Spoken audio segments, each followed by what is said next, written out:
силите на Райха. Смъртоносни мисии.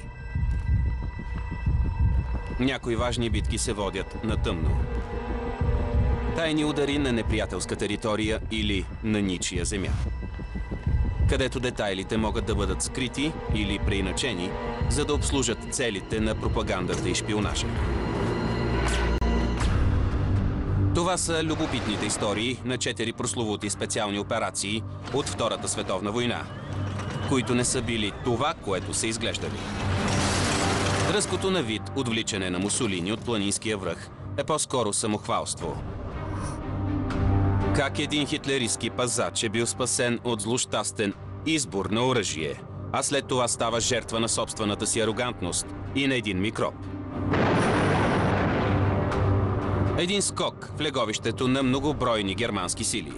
Те са били заблудени от един таен агент, преоблечен като овчар. Командирът на германците е взет в плен, което поставило началото на едно необичайно и дълго приятелство.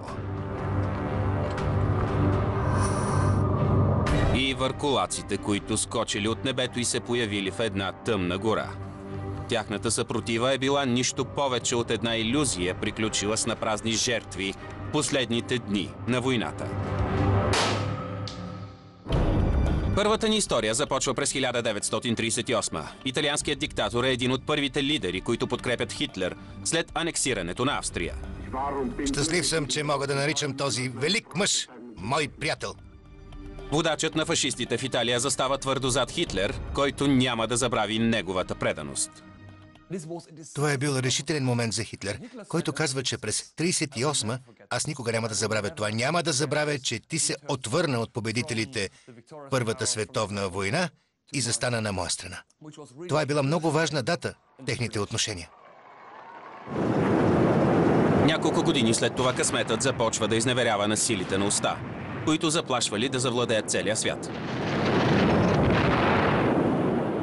Британски и американски войски дебаркират в Сицилия през юли 1943. На върха на италианския Бутуш е създаден първият ключов плацдарм на съюзниците в Западна Европа.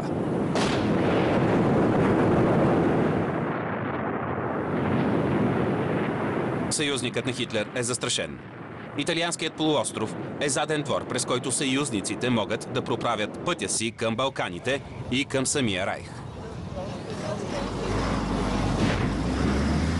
От Сицилия британците и американците напредват на италианска територия.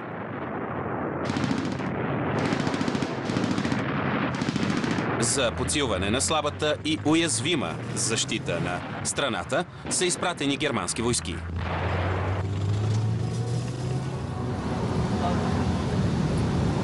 Много от тях са пленени от вражеските сили, които напредват на север, към Рим.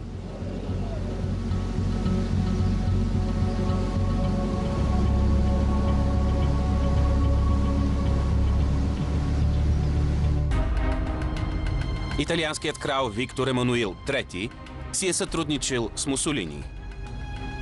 Той е подписал закони, от които са пострадали хиляди италиански евреи.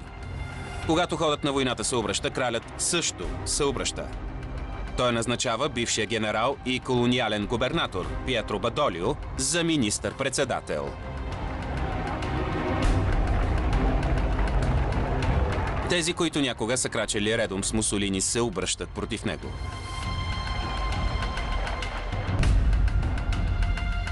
Дучето е свален от власт и е арестуван.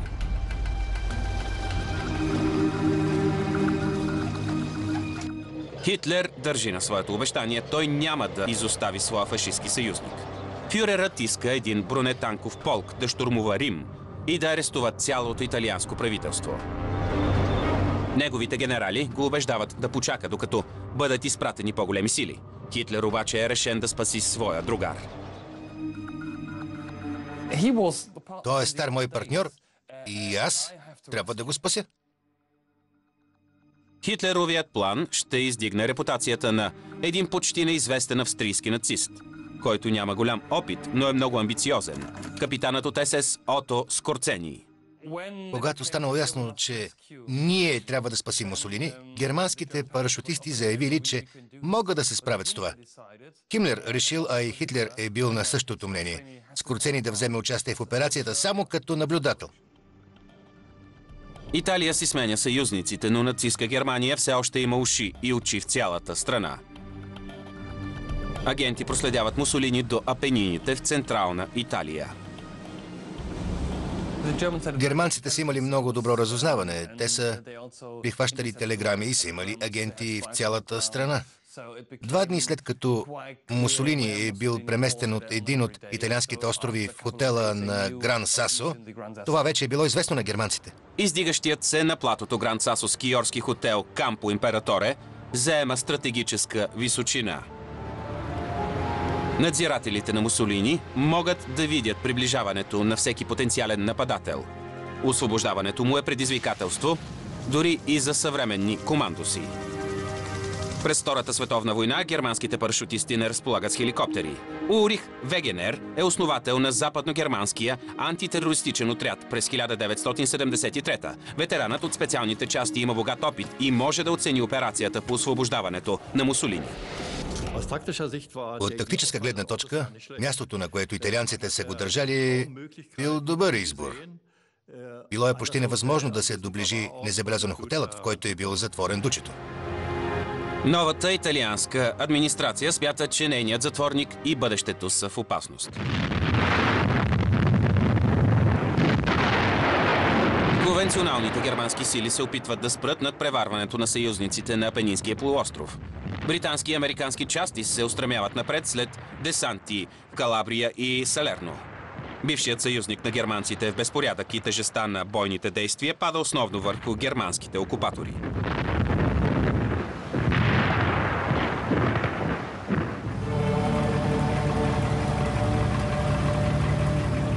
Друг критичен удар се стоварва през септември 1943, когато командващият съюзническите войски генерал Айзенхауер хвърля бомбата.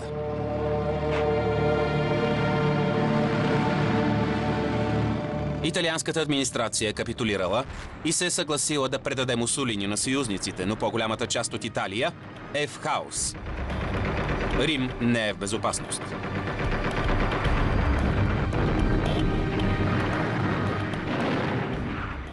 Положението е било критично, защото Италия е била останала без политическо и военно ръководство. Никой не е знаел какво да прави. Правителството избягало без да заяви: трябва да се биете срещу германците, сега съюзниците са наши партньори. Настъпил е хаос. А германците били, както винаги, много добри в ситуация на изненада и реагирали много бързо. Германските сили поставят Рим под свой контрол.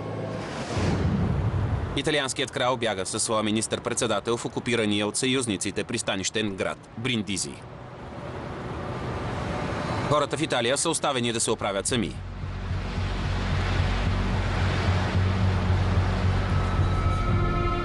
Войските на Хитлер контролират столицата.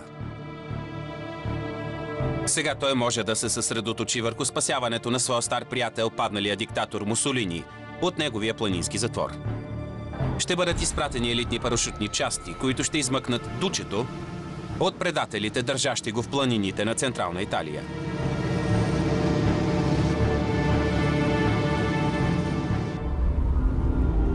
На 12 септември 1943 от едно летище край Рим във въздуха са издигнали 12 безмоторници.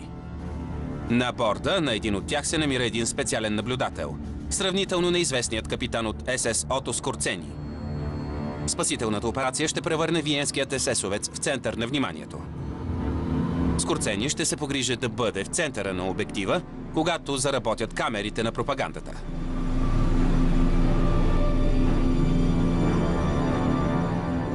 Парашутистите на борда се приготвят за приземяване и за решителна битка с италианските предатели, които се канят да предадат бившия си диктатор на съюзниците.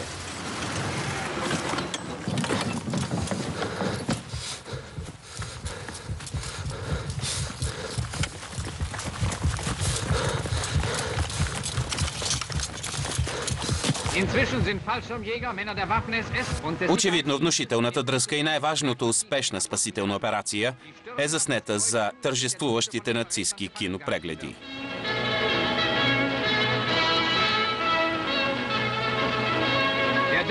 Дучето е на свобода.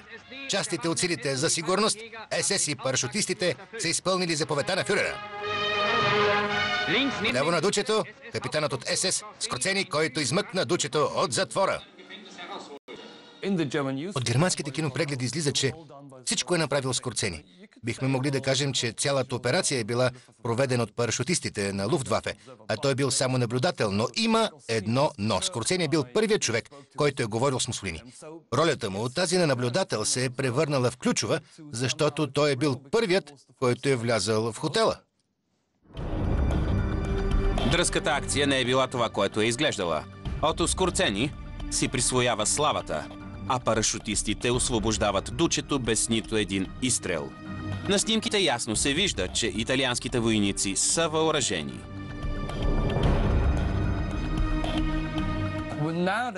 Сега вече знаем, че било взето решение да не се оказва съпротива, за да няма репресии от страна на германците. Ако убили Мусолини, ще ли да последват много брутални репресии, затова по-добре германците да си го вземат и всички да са доволни. Тежките картечници на покрива на хотела са разглобени. Вместо да окажат съпротива, италианските войници се снимат с германците. Облеченият в цивилни дрехи, техен командир Джузепе Гуели, очевидно не е подготвен за бой. Гуели получава телеграма от Рим, в която се казвало да проявява изключително внимание по отношение на Мусолини.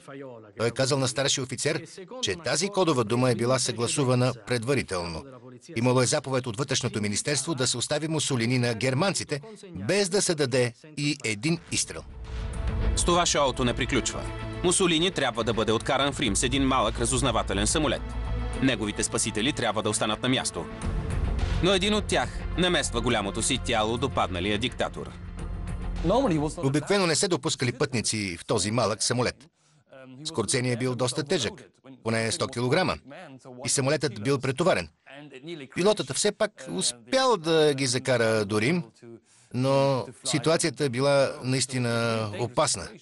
Скорцени си помислил, това е моят шанс. Камерите са насочени към Мусолини и аз трябва да се възползвам от тази ситуация. Което и направил. Неизвестният преди това капитан от СС излетял като скромен наблюдател, а се връща като герой. От Рим Мусолини е закаран в щаб-квартирата на Хитлер в източна Прусия. Мисията е обявена за една от най-дръзките и успешни операции на командо си през войната. В действителност, пазачите на Мусолини не си направили труда да гръмнат поне един. Вероятно, италианското правителство било щастливо, че се е отървало от потенциални усложнения. През 1922 кралят предал властта на Мусолини и подписал всички закони, които новият диктатор му поднесъл. Това число и расовите закони от 1938 и декларацията за обявяване на война. Маршал Бадолио направил кариера при фашистски режим. На всичко отгоре той използвал бойни отровни вещества по време на колониалната война в Египет през 1935-та. Можело е да бъде съден като военнопрестъпник. И двамата биха могли да бъдат съдени за това. Нещо като един малък италиански нюрнбергски съд. Мусолини е могъл да свидетелства за историческата и политическата отговорност на краля и на Бадолио. Опитващата се да отклони вниманието от поражението на изток, нацистката пропаганда издига наглия Ото Скорцени в нещо като национален герой. Всички приветстват освободителя на Дучето. Не такава слава очаква Бенито Мусолини. Той е поставен като марионетка да управлява окупираната от нацистите италианска територия. Мусолини се срещнал с Хитлер, който го убедил да застане начело на една нова фашистка държава в Северна Италия, чието седалище било в градчето Сало на езерото Гарда. Там той бил почти безгласна буква. Неговото унижение приключва през 1945, когато е заловен и екзекутиран от партизаните. Трупът му е обесен надолу с главата, заедно с трупа на неговата любовница на една бензиностанция в Милано. Забележителният късмет на Ото Скорцени продължава. Дори когато той признава, че се е бил в американска униформа, той е пощаден от съюзниците. Той описва военните си подвизи и живее като богат пенсионер в слънчева Испания. До края си остава един неразкаяв се нацист. Мога да ви кажа, че днес отново бих вършил същото.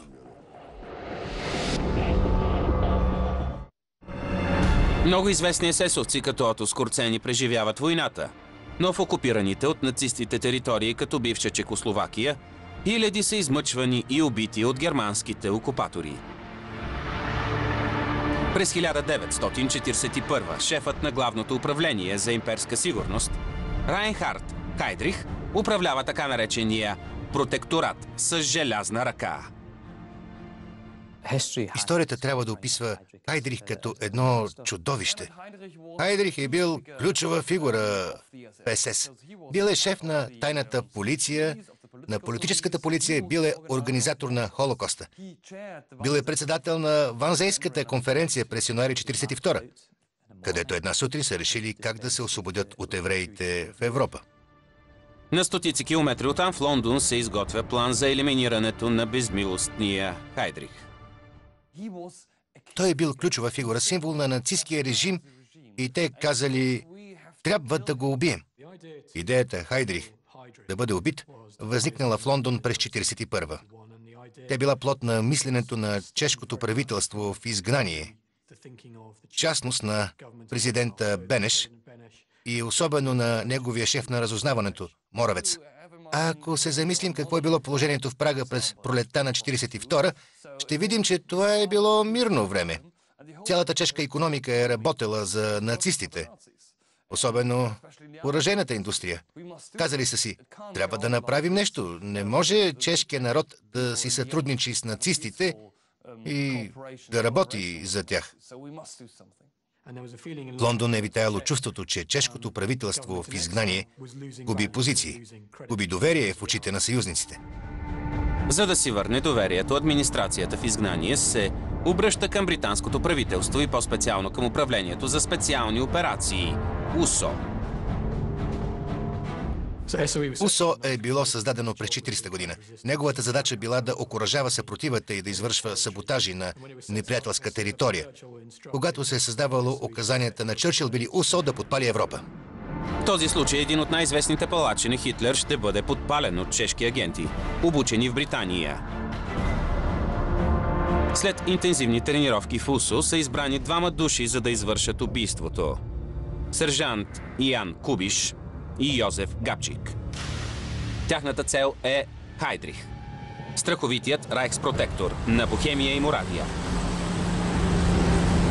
Един бомбардировач ги закарва до родна земя, която вече е неприятелска територия.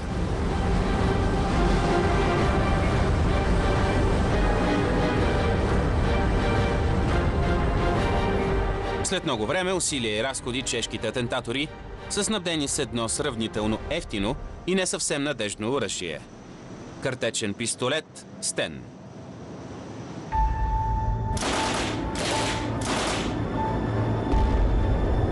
Бившият антитерорист Улрих Рики Вегенер знае много добре колко е важно оръжието да бъде надежно. Той предвожда успешния щурм на похитения самолет на Луфтханза в Сомалия през 1977. Трима от четиримата терористи са убити, а всички пътници и екипажът са спасени. Експертът по сигурността е язвителен по отношение на оръжието, доставено на чехите. Това е най-примитивното оръжие, което познавам. Мога да кажа това открито. През войната то често се правеше в домашни работилници и поведението му беше на такова ниво. Ако оръжието не се зареди акуратно, то засича.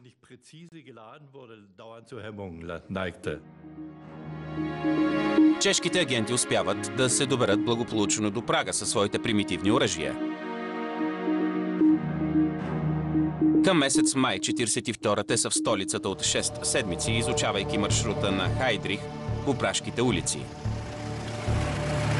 Видният есесовец пътува в открит автомобил без охрана. По-късно Хитлер ще нарече това негово решение глупаво и идиотско.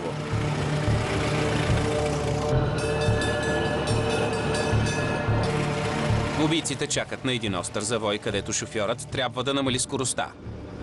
Хайнрих трябва да умре под дъжд от куршуми. Обикновено картечният пистолет Стен засича, когато прегрява след продължителна стрелба.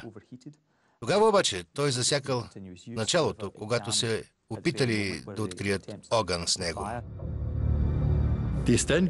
Картечният пистолет Стен е бил напълно неподходящ за използване от специални сили в такива условия. Те имат резервно оръжие. Когато картечният пистолет засича, другият агент Ян Кубиш хвърля бомба с пластичен експлозив. Те се опитали да го застрелят, но не успели. Тогава хвърлили граната и въпреки, че е бил ранен, той не загинал на място. Един шрапнел го улучил. Шрапнелът преминава през седалката на колата и попада в тялото на Хайдрих, заедно с парченца от тапицерията.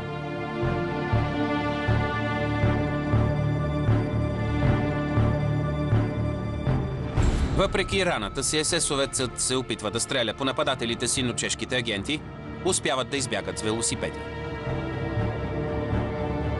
Хайдрих е откаран в болницата Буловка.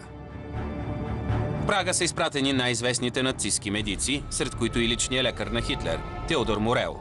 Хирурзите отстраняват далака на Хайдрих.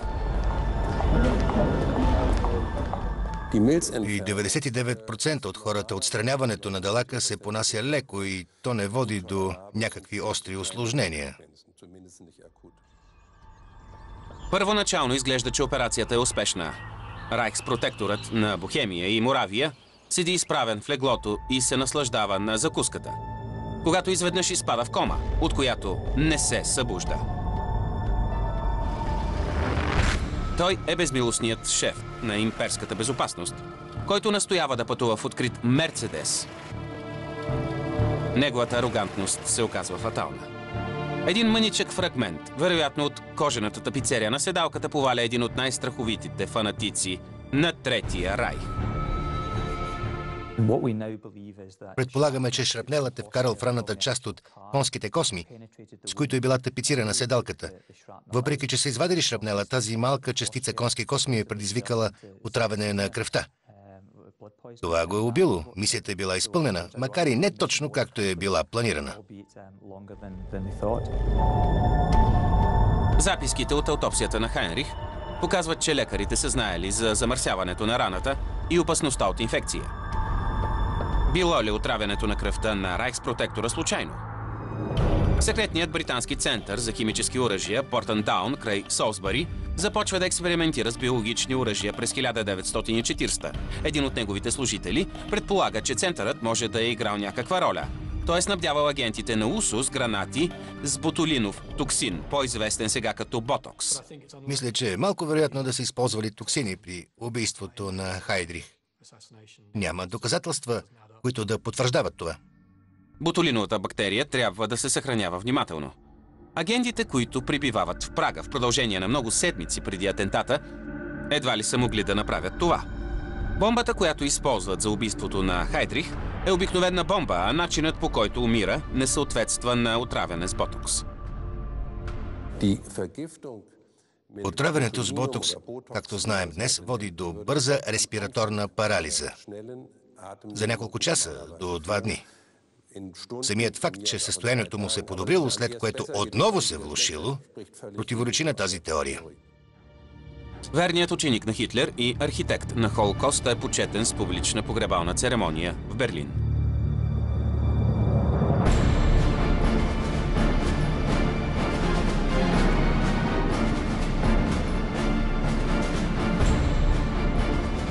Върху чехите се стоварва и умрукът на отмъщението.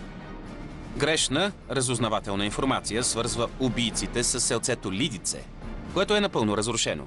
Екзекутирани са 1500 човека, хиляди са изпратени в лагерите на смъртта. Тези хора нямаше да загинат, ако Хайдрих не беше убит. В крайна сметка, убийството не променило нищо. Сътрудничеството продължило. Оръжейните предприятия на Шкода в Пилзен и други продължили да работят за Третия райх. 3 седмици след убийството на Хайдрих, атентаторите все още са на свобода. В Прага е въведен строг полицейски час. Нацистите предлагат 1 милион райхсмарки на всеки, който ги предаде. Това дава резултат. Агентите са обкръжени в една църква и след престрелка се самоубиват. Според документите на УСО, те са знаели, че мисията им е равносилна на смъртна присъда. В тях пише: агентите знаят, че не могат да избягат. Те са готови да споделят смъртта на Хайдрих.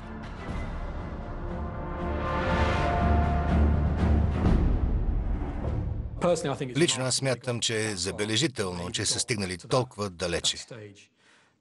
Оцелели се в окупирана Чехословакия в продължение на 5 месеца, без да бъдат заловени, и са достигнали до самия Хайдрих.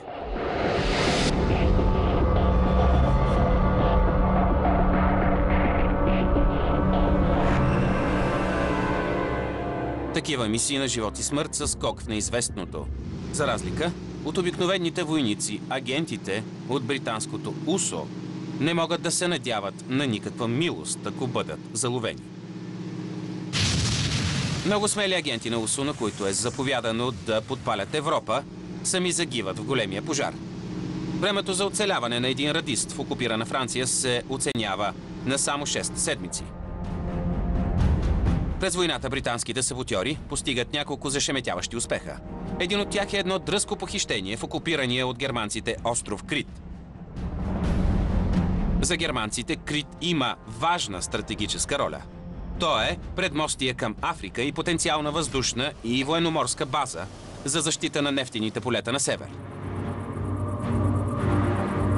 На острова е разквартирован един огромен гарнизон от около 30 000 души. Тяхното спокойствие под средиземноморското слънце е нарушено от британски агенти като Патрик Пади, Ли Фермър. Преди да бъде изпратен отново, той е прекарал година и половина на Крит, дегизиран като овчар.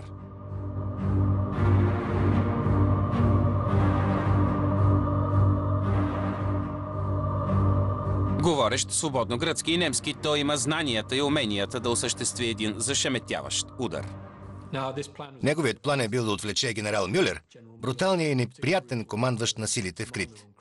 Той обаче напуснал острова и бил заменен от генерал Крайпе. Генерал-майор Крайпе е уважаван ветеран от Първата и Втората световни войни с отлична служба в Русия.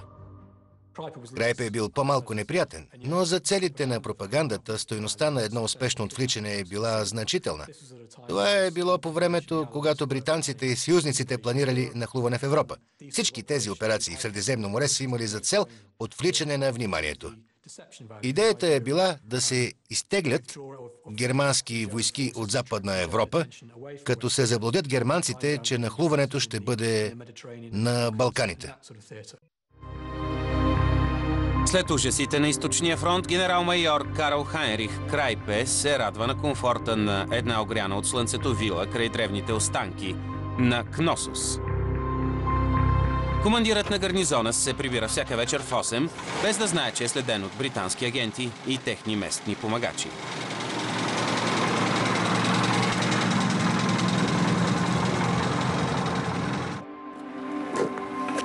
Преоблечени като германски военни полицаи, Патрик Пади, Ли Фермър и неговите колеги и агенти спират колата на генерал-майора.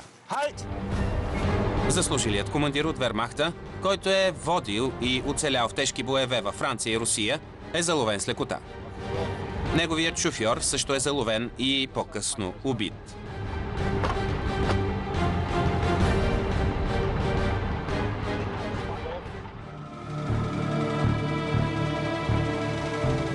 Генерал Крайпе е завързан на задната седалка. Представяйки се за него и шофьора му, британските агенти на предната седалка успяват да преминат през 22 пропускателни пункта. Във връзка с сигурността е интересно да се отбележи, че самият генерал е настоявал пропускателните пунктове да бъдат добре екипирани и всички да бъдат проверявани. Всички освен него. Той се е възмущавал, когато са искали да проверяват документите му. Когато достигат планините, британските агенти изоставят колата и оставят бележка в опит да предпазят местното население, което им е помагало. Похитителите оставят визитна картичка. Вашият генерал е отвлечен от британски командоси. Няма основания за репресии срещу гръцкото население. Посланието завършва с «Ще се видим скоро». Те били наясно, че германците ще търсят отплата, като екзекутират местни жители. С това са искали да подчертаят, че това не е било партизанска акция, а дело на агенти на британското УСО.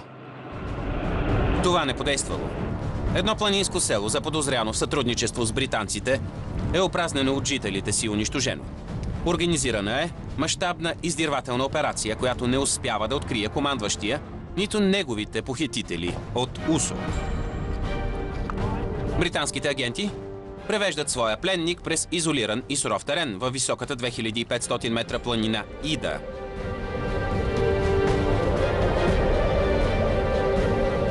Това е един маратонски преход. Въпреки заплахата от репресии, местни жители дават храна и подслон на британските агенти.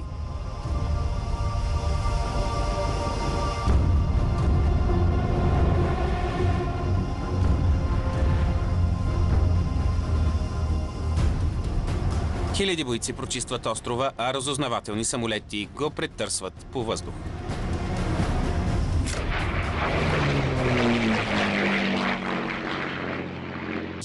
Офицерите от УСО и агентите нямало да се справят без помощта на местното население. Имало е хора, които са ги хранили и са ги криели. Насочвали се ги и са им помагали да се справят. Помагали са им да избягват засадите и срещите с германците. Ролята на населението на Крит е била ключова. Ключови се оказват и характерите на двамата британски агенти – Патрик Пади Ли Фърмър и Стенли Мос. Техният пленник е почти 50 годишен. Въпреки трудностите, те успяват да убедят германския генерал да продължи с тях.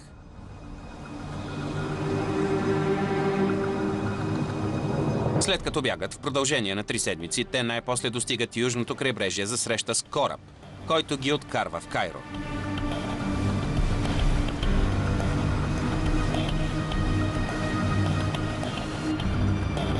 Египетската столица е щаб-квартира на британските операции в Близкия изток. Тук войната за пленения генерал Карл Хайнрих Крайпе приключва. Събитието получава широка гласност. Историята на генерал Крайпе се появява на първите страници на британските вестници.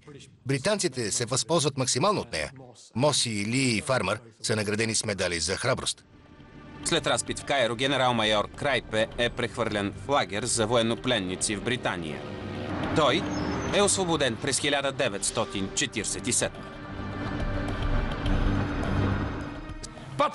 Патрик Ли Фармър. Дълго след края на войната продължава необичайната връзка между похитител и неговата жертва. Разбира се, ние знаем, че говорите свободно гръцки език. Патрик Ли Фърмър се среща отново с Карл Хайнрих Крайпе в една гръцка телевизия през 1972.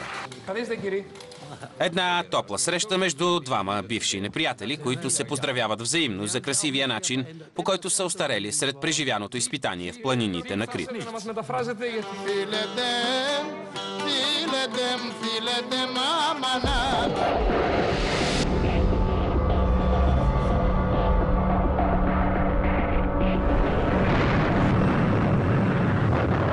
Разбира се, малко случки през войната с такъв щастлив край.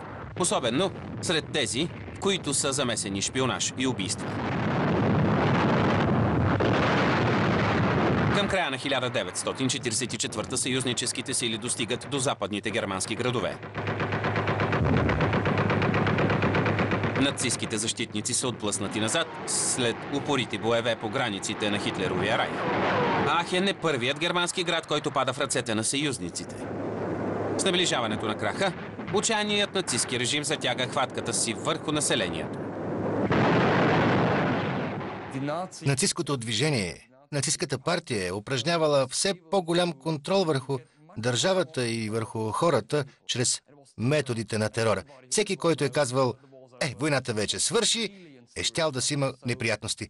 Понякога дори нацистите са си казвали: войната свърши и ние можем да бъдем убити, но ще вземем с нас германския народ. Средновековният град е в руини. Останала е само малка част от неговото население. Това беше Ахен на следващия ден след неговото падане. Работата по възстановяването няма да е лесна. Главната железопътна гара трябва да бъде ремонтирана. Военното управление на града се зае с възстановяването на реда и комуникациите.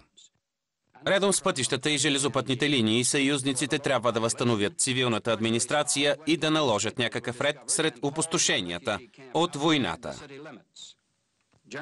Частите на съюзниците оказват пълна подкрепа на германския народ.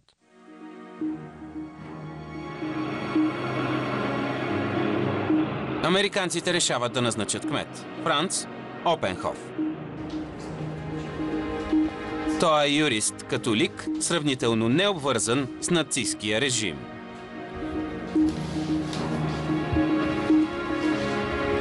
За съюзническите администратори, германци като Опенхоф са жизнено важни за възстановяването на реда в окупираните градове, докато войната все още бушува наоколо. Неговото назначение е обявено в пресата.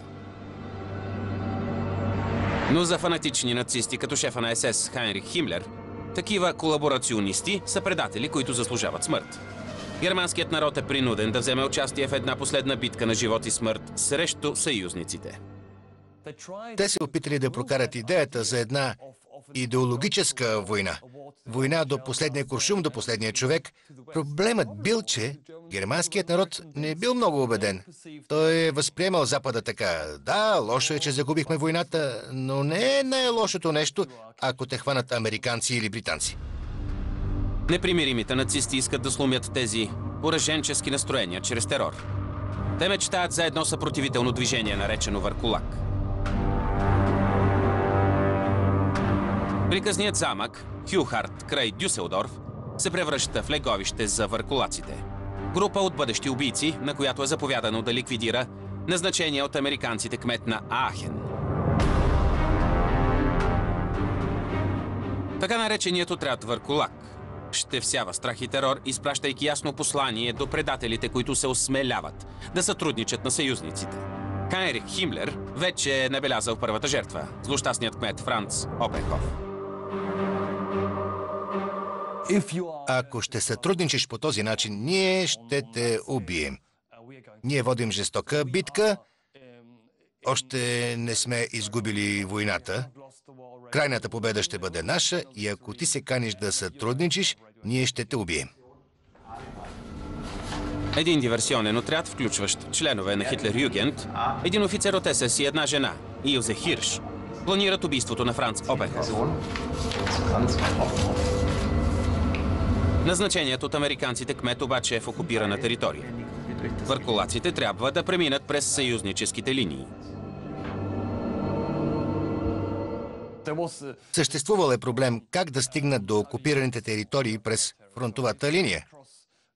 Имало е специално бомбардировачно крило КГ-200, което е извършвало специални операции зад фронтовата линия. Разполагали се с един пленен Б-17 летяща крепост, който са използвали за да спуснат с парашути групата зад фронтовата линия, близо до град Аахен.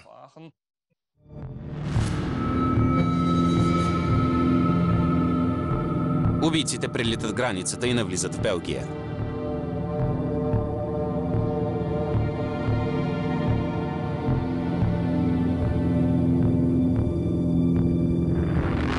Те скачат с парашути в една гора, убиват един белгийски граничар и се връщат отново в Германия, където устройват базов лагер.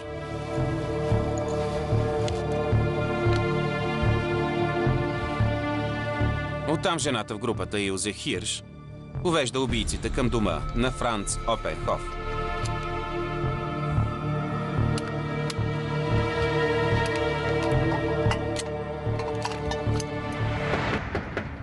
Опенхоф е извикан от тържество в една съседна къща.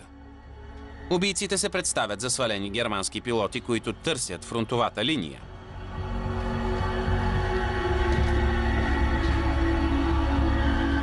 Когато Опенхоф ги призовава да се предадат на американците, радистът от СС Сеп Лайтгеп извиква Хайл Хитлер, преди да застреля от тупор в главата бащата на 3 деца.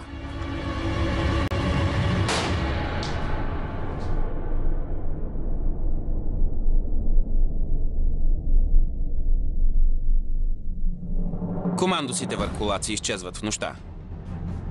Това е единственият голям успех на така нареченото съпротивително движение, което в крайна сметка се проваля. Това е бил добър пример, целящ да покаже, че у германския народ има желание за съпротива. Германската организация Върколак е убила кмета на Аахен, следователно има опасност за всеки, който сътрудничи на съюзниците. Те използвали това в пропагандната кампания, но в крайна сметка резултатът бил никакъв и никой не се е интересувал от това. Говори се, че човекът, натиснал спусъка, радистът от СС Сеп Лайтгеп, по-късно загинал при взрив на пехотна мина, настъпена от Илзе Хирш.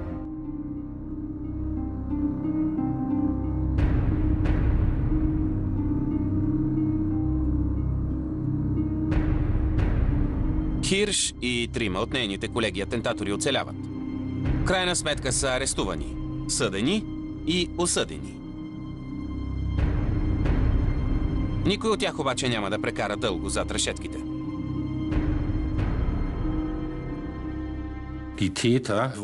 Извършителите са осъдени за непредумишлено убийство. На първа инстанция те получили до 4 години затвор. През 1952 присъдите били намалени до максимум година и половина. Бруталното убийство на Франц Опенхоф има краткотраен пропаганден ефект. Също както и другите тайни операции в стил Командос, показани в този филм, и тук ефектът е преди всичко психологически.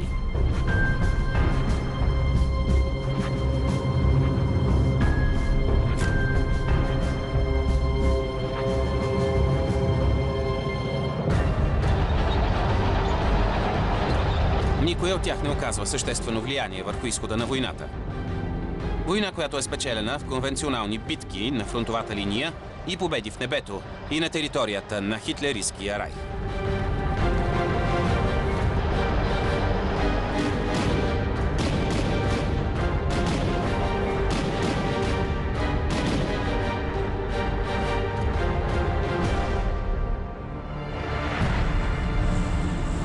Съвременната война се води по различен начин.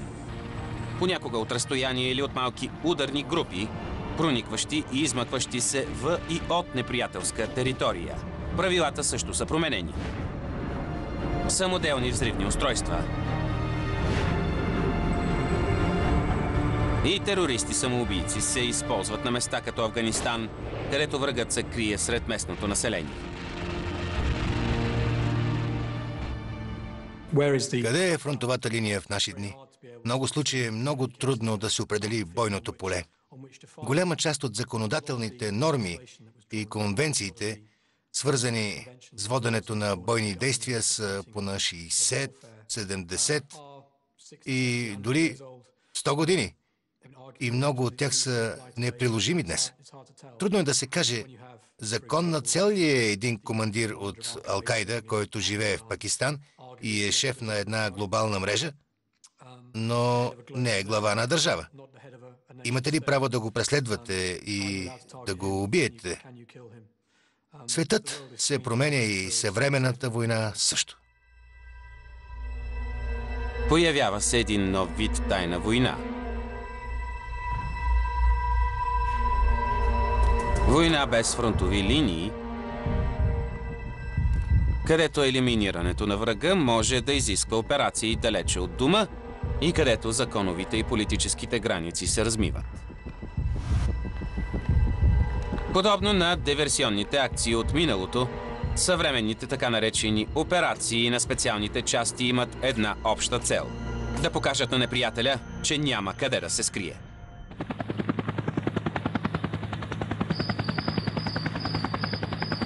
Преводач Пламен Генов. Филма озвучиха артистите Светломир Радев и Стефан Сърчеджиев Съра. Тон режисьор Александър Тодоров. Режисьор на дублажа Милена Манчева. Студио Медиа Линк.